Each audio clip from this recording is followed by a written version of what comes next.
A classic Porsche returns to BeamNG with the Porsche 944 Remaster. This mod was originally released in 2020. It's been brought up to date and it's so much fun to drive. So this is the Porsche 944 Revamp. It's by a modder called Zerial. It's been released for free on the BeamNG forums. The 944 is a really desirable Porsche sports car, but it's front-engined, not mid-engined, not rear-engined. This is a front-engined, rear-wheel drive Porsche sports car. Now, this mod was originally created by the modder Nekit, and it has been brought up to date. Perhaps the interior isn't the best, but driving this thing is such a blast, I can forgive it. Oh, and best of all, we've got pop-up headlights. We love a good mod with pop-up headlights. One of the big updates is the engine sound, and this is a 2.5-litre straight four producing 163 horsepower. It's the base model, but listen to this sound.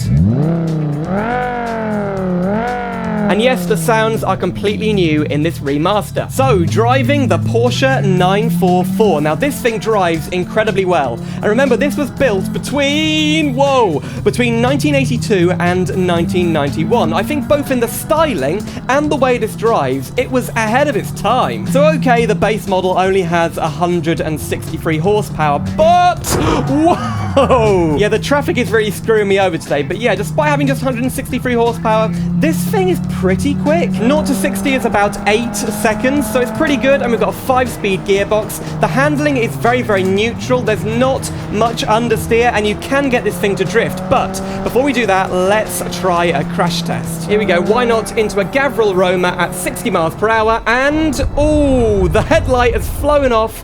Yes, for a real-world car mod, it's okay. There's a few jaggedy edges, but it's passable. There are 7 configs in this mod, and most of them, apart from the drift and track variants, are based on real models you could get from the factory. Let's look at the S. Oh, wow, and it's like bronze or beige or gold. This was a very 80s color, but as you can see on the back, we do have a 944S badge. That's a really nice touch. Unfortunately, there aren't opening doors on this, and we do have a sunroof up there, but we can't open it. Also, the mirrors are perhaps, yeah, not very good. But this is going to be updated in the future, so check on the forum post. It may have been updated by the time you watch this video. So the S has exactly the same engine as the base model, but it has 190 horsepower. Basically, they launched the S model in 1987. It replaced the old base model, and they upgraded the power, which is really nice. So here we go. Can it drift? What? Okay, it can drift a little. The thing is, you can't really beat this car for its agility. It's not built as a drift car, although that wasn't bad. And I can see why Porsche went back to making mid-engine cars like the Porsche Boxster, but this feels great. You really wouldn't know this has a heavy lump at the front. It's pretty perfect in its handling. Okay, let's try this again. Really dump the clutch this time.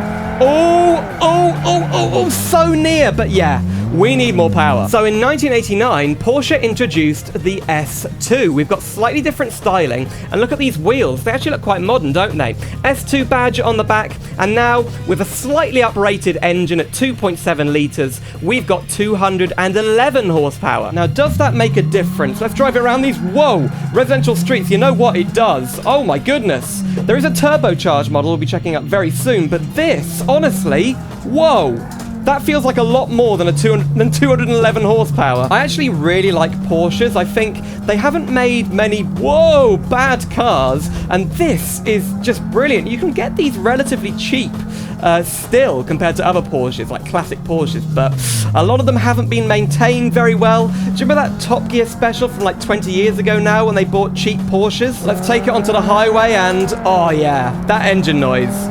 I can't tell if it's the exhaust or that's what the engine actually sounds like, but does it really sound like a straight four? To me, it sounds more like a flat four. And look at the shape of those headlights. That is just iconic. If you're wondering what the S means with the S and S2, it doesn't mean sport, it means super. So, yeah, that's a weird fact. Does, like, the S on a Porsche Boxster S, does that mean super as well? I always thought it meant sport. A really fast crash test, 110 miles per hour. We've flipped over, and yeah, we have been completely shrunk in size. Look how short the car is now. Now, in 1986, Porsche launched the 944 Turbo, and with these iconic wheels, this became an absolute classic. And Porsche has made turbo models of most of their cars ever since. And look at this tiny wheel. That is pretty cool and unique to the turbo model. What about the acceleration? Well, this This has a 2.5 litre straight 4, but it produces 220 horsepower, the most power we've seen so far. Here we go. Oh, it feels good. Not too much different to the S2, I'd say. What about drifting it? Well, we're in second gear and... oh yes, this definitely has enough power to prolong a drift. And what I really love is that you can actually hear that turbo whistle. Listen. Wow, that is kind of cool. We've even got a little turbo gauge down here. We don't see that in enough BeamNG mods. It doesn't really register that much on the bar scale, but it's okay. Whoa. And cruising this thing along, it just feels solid. This can cruise at over 150 miles per hour. No sweat. I'm not feeling like it's going to spin out of control.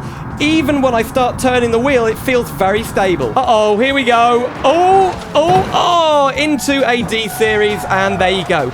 We didn't come off that bad from that. The final factory config is painted in a beautiful purple. It's so dark, I love it. This is the Turbo S2, the most powerful factory model at 250 horsepower. It's got the exact same engine as before, but with some more tuning and a bigger turbo. And you can really feel the extra 30 horsepower. This is another level of speed. Oh, yes. And you can just absolutely, any corner, just start drifting. Oh, no. Drifting would be easier in something like the Porsche Boxster or the Cayman because they do have that mid-engine setup which has perfect weight distribution. Oh, that front end is quite heavy. But honestly, I think this is a lot cooler than the Boxster or the Cayman. It's just so retro, so unique. Oh, and it would be such a shame to see a crash like that in real life because these aren't rare, but they're beautiful cars. And the steering feels very light. It's very, very pointed and direct.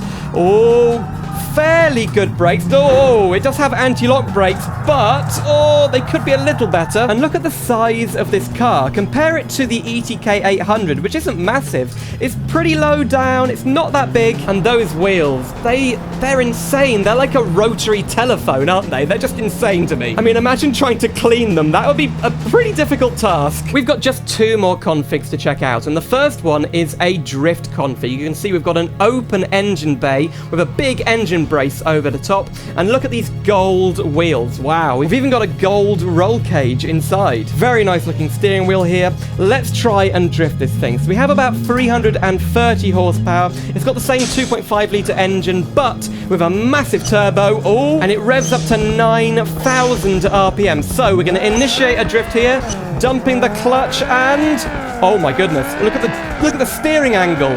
That proves this car is a drift beast. Just needs a bit of tuning. And if you enjoy drifting in BeamNG, don't miss this road. It's next to the lighthouse on Spearleaf Island on, whoa, West Coast USA. That's insane drift.